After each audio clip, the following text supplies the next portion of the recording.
Halo semua, perkenalkan nama aku Ignatia Novita sebagai salah satu tentor fisika. Saat ini aku akan menjelaskan tentang materi fisika yang diampu oleh Prof. Jos. Materi yang pertama itu ada kalor atau panas. Kalau membahas kalor dan panas, tentu kita nggak asing dengan diagram ini, diagram kalor. Nah, di sini sumbu Y menunjukkan suhu, sedangkan sumbu X bisa menunjukkan kalor atau menunjukkan waktu. Nah, di dalam grafik ini bisa dimisalkan kalau ini adalah suatu air. Nah, air pada suhu di bawah 0 derajat Celcius itu berupa bongkahan es batu. Jadi, dimulai dari sini pada suhu minus adalah es batu. Kemudian kalor yang diberikan akan digunakan untuk bagi es batu untuk menaikkan suhunya menjadi 0 derajat Celcius. Setelah mencapai suhu 0 derajat Celcius, kalor yang diberikan akan digunakan dari es batu untuk mengubah wujudnya menjadi cair. Setelah perubahan wujudnya terjadi, maka kalor yang akan diberikan pun akan digunakan kembali oleh air untuk menaikkan suhunya hingga mencapai titik didihnya yaitu 100 derajat Celcius. Saat mencapai suhu 100 derajat Celcius, kalor yang diberikan akan digunakan untuk mengubah wujudnya menjadi gas. Demikian juga setelah di atas 100 derajat sudah menjadi gas dan terus diberi kalor, maka suhu dari gas tersebut akan naik. Kalor sendiri dibagi menjadi dua, yaitu kalor sensibel dan kalor laten. Kalor sensibel adalah panas yang digunakan untuk menaikkan suatu zat, sedangkan kalor laten merupakan panas yang digunakan untuk mengubah wujud suatu zat. Nah, di sini kita bisa lihat kalau kalor sensibel itu ada pada Q1, Q3, dan Q5, sedangkan kalor laten itu pada Q2 dan Q4. Rumus dari masing-masing Q bisa kita lihat pada kotak ini. Q1 itu MC delta T, Q2 M kali lambda, demikian juga untuk Q3, Q4, dan Q5. Nah, untuk ini rumusnya emang hampir sama, tapi perhatikan penggunaan pada CP dan lambdanya. Kalau Q1 kita menggunakan CPS, karena wujud pada Q1 ini adalah berbentuk S. Sedangkan untuk Q3 kita menggunakan CP air karena di sini sudah terjadi perubahan wujud menjadi cair sehingga kita menggunakan CP air. Untuk Q5 menggunakan CP uap karena sudah terjadi perubahan wujud dari cair menjadi uap sehingga yang digunakan adalah uap. Untuk Q2 menggunakan M dikali lambda lebur karena proses yang terjadi di sini di Q2 adalah peleburan. Sedangkan untuk Q4 menggunakan lambda uap karena di sini terjadi proses penguapan. Asas yang digunakan adalah asas Black, yaitu Q lepas sama dengan Q terima. Pada kalor atau panas ini dikenal juga istilah pemuaian. Pemuaian ini dibagi menjadi tiga, yaitu pemuaian panjang, pemuaian luas, dan pemuaian volume. Pemuaian panjang ini memiliki rumus delta L sama dengan L0 kali alfa dikali delta T. Sedangkan untuk luas, itu memiliki rumus delta A sama dengan A0 dikali beta dikali delta T. Untuk pemuaian volume sendiri, delta V sama dengan V0 dikali gamma dikali delta T. Di sini pun ada keterangan tambahan kalau beta itu sama dengan 2 alfa, sedangkan gamma adalah 3 alfa. Demikian untuk materi kalor atau panas. Selanjutnya ada materi muatan. Materi muatan ini memiliki rumus dasar yaitu F sama dengan K dikali Q1 Q2 per R kuadrat. Di sini pun juga sudah digambarkan kalau ini ada dua muatan Q1 dan Q2 yang dipisahkan dalam jarak yang dinyatakan dalam R. Dan dengan catatan F adalah gaya, Q adalah muatan dalam satuan kolom, dan R adalah jarak dari kedua muatan. Selanjutnya ada materi kapasitor dan resistor. Yang pertama adalah kapasitor. rumus dasar dari kapasitor adalah Q sama dengan C kali V. Kapasitor sendiri dibagi menjadi dua, yaitu dalam bentuk seri dan dalam bentuk paralel. Dalam bentuk seri, bisa dilihat di gambar ini sejajar kapasitornya. Lalu yang perlu di-highlight adalah Q1 sama dengan Q2. Maka diperoleh 1 per CS sama dengan 1 per C1 plus 1 per C2. Demikian juga untuk paralel. Paralel yang perlu di-highlight itu V1 sama dengan V2. Maka dapat diperoleh kapasitor paralel sama dengan C1 ditambah dengan C2.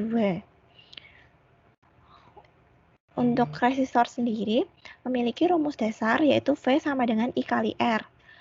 Dibagi menjadi dua bentuk juga, yaitu ada seri dan ada paralel. Yang perlu di-highlight di seri yaitu I1 sama dengan I2. Maka dapat diperoleh resistor seri sama dengan R1 ditambah dengan R2. Pada paralel yang perlu di-highlight itu V1 sama dengan V2. Maka dapat diperoleh 1 per Rp sama dengan 1 per R1 ditambah 1 per R2. Kapasitor dan resistor ini bisa dibilang terbalik ya. Kalau di seri, kapasitor di seri rumusnya hampir sama kayak resistor di paralel. Demikian juga sebaliknya. Selanjutnya kita udah tahu tentang kapasitor dan resistor. Sekarang kita belajar tentang RLC. Di RLC ini nambah satu yaitu L dengan lambang seperti yang udah ditunjukkan di kotak ini. Kalau R itu yang tajam-tajam. Nah, kalau L itu yang bentuknya bulat-bulat seperti ini, sedangkan yang kapasitor ada dua garis yang sejajar dan sama panjang. Terus di RLC kita bakalan kenal tentang impedansi. Nah, rumus impedansi ini Z sama dengan akar R kuadrat ditambah dalam kurung XL min XC dikuadratkan. Nah, kita ketemu hal baru nih, ada XL dan XC. Nah, gimana sih cara nyari XL sama XC? Padahal kan kita cuma di soal tuh adanya L sama C. Nah, rumusnya kita bisa masukin ke XL sama dengan omega kali L. Kalau XC sendiri sama dengan 1 per omega C. Nah, omega sendiri punya rumus sendiri yaitu 2πf atau 2π per T. Juga kita bisa kenal suatu grafik nih. Grafiknya seperti ini yang udah digambarin. Sumbu X itu melambangkan R, sedangkan sumbu Y itu melambangkan XL dan XC. XL itu mengarah ke sumbu positif, sedangkan XC mengarah ke sumbu negatif. Nah, seperti materi gaya, resultan gaya. Nah, si Z itu resultan dari gayanya. Nah, buat cari resultan kan akar dari X kuadrat plus Y kuadrat kan. Nah, si X-nya itu bisa dihitung dengan XL min XC. Y-nya sama dengan R. Jadi, diperolehlah rumus seperti yang udah ditulis di sini. Nah, grafik ini juga bisa dibuat untuk beda potensial. Nah, beda potensial sendiri seperti ini. Rumusnya hampir sama dengan impedansi, yaitu V sama dengan akar VR kuadrat plus dalam kurung VL min VC kuadrat. Nah, VR itu sama dengan I kali R, VL itu sama dengan I kali XL, dan VC sama dengan I dikali XC. Demikian untuk materi RLC. Materi selanjutnya yang terakhir yaitu materi loop. Mungkin kita udah nggak asing sama gambar ini. Nah, ini yang disebut dengan loop.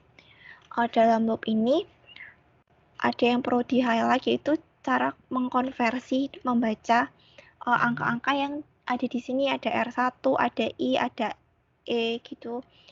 Konversinya sendiri itu jika arus searah dengan loop, maka diberi tanda minus. Jika arus berlawanan dengan arah loop, maka diberi tanda positif.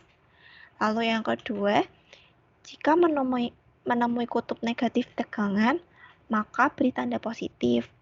jika menemui kutub positif tegangan, maka diberi tanda negatif. Nah, ini aku kasih contoh. Misal loop dan arus itu berlawanan arah jarum jam. Jadi dari A, C, D ke B, terus ke A lagi, dan begitu seterusnya. Nah, jadi kita nulisnya seperti ini. Yang pertama dari A ke C itu nggak ada apa-apa. Nah, dari C ke D itu ada E2. Nah, karena kita ketemunya kutub positif, maka diberi tanda negatif. Jadi ini minus E2. Nah, selanjutnya di D ke B itu ada R2. Nah, si arah loop sama dengan arah arusnya. Jadi diberi tanda negatif. Berarti minus I dikali R2.